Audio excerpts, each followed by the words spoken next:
Magandang araw sa inyo mga kaibigan. Itong ating almusalita sa araw na ito, June 1. Ang ebanghelyo natin ay Mark 11:27-33. Sabi ng ebanghelyo, they were once again in Jerusalem as Jesus was walking in the temple. The chief priests, the teachers of the law, and the elders came to him and asked, "What authority do you have to act like this?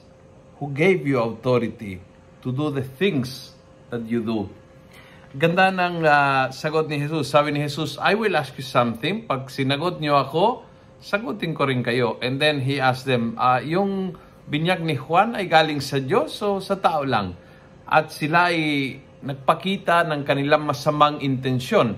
Kasi sinabi nila sa sarili, according to the gospel, pag sinabi natin galing sa Diyos, sabihin niya, ba't hindi kayo naniniwala? Pag sinabi natin, hindi ito galing sa Diyos, magagalit ang taong bayan sa atin. So ang sagot nila kay Jesus ay, di naming alam. Ang sagot ni Jesus sa kanila is, well, neither will I tell you what authority I have to act as I do. And with that, close subject. Pinatahimik, pinahiya ng Panginoon ang mga nag-uusig sa Kanya. Those who are trying to put Him down, He gave him a good spoon of their own medicine.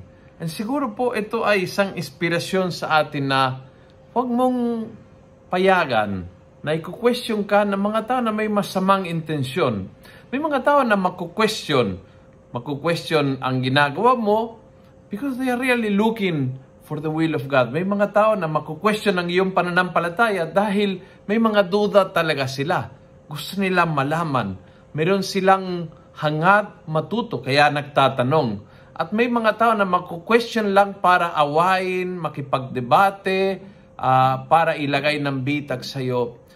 Be intelligent enough na sagutin, kausapin, i-entertain, i-engage yung mga tao na naghahanap ang totoong sagot, matuto, kaalaman, at be intelligent like Jesus. Huwag naman patulang ang mga tao ng hinahanap ay away, pahiyain ka, o palabas na mas matalino sila.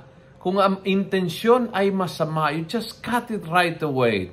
Huwag mong engage ang mga tao na walang maidudulot sa iyo kundi sama ng loob. Kung alam mo na hindi dalisay ang kanilang intensyon, umpisa pala, stop. Iyon ang lesson na tutunan ko kay Jesus ngayong araw na ito. At kung nagustuhan mo ang video ito, please pass it on. Punuin natin ng good news sa social media. Gawin natin viral araw-araw ang salita ng Diyos. And God bless.